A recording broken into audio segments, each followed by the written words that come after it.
上星期咧，同幾個好朋友咧，啱啱食過晚餐之後咧，唔夠1分鐘咧，其中一個就話咧：喂，下一站去邊度食甜品啊？我話其實我嚇到目定口呆啊！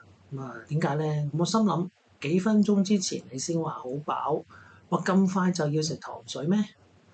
咁啊，仲要叫我幫佢揀低卡糖水喎，咁就唔驚增肥喎。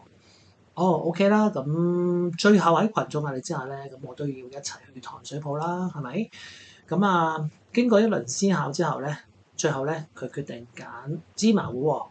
咁啊，原因咧就話黑芝麻咧有抗氧化物、維他命 E 啦，可以幫助養顏。咁啊，又有纖維啦，可以幫手降膽固醇喎。嗱，的確咧，芝麻有呢個功效，咁但芝麻本身亦都有唔少脂肪含量。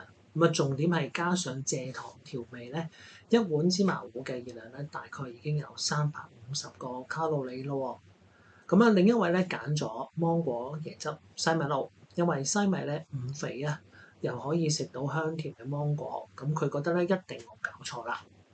咁明顯咧，佢就忽略咗椰汁呢一個高脂食材啊，特別喺晚餐嘅時段咧，其實佢已經食咗一碗煎雞翼米線啦。嗱，最後咧，我哋揀咗乜嘢嘅糖水咧？嗱，你估下？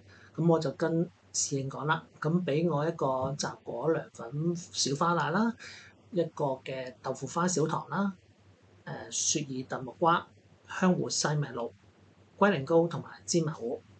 咁啊，個個都哇哇計叫我話邊個食芝麻糊啊？嗱，其實咧晚餐嘅時間咧，我係少肉多菜為主嘅。咁我當然有 quota 可以食芝麻糊啦。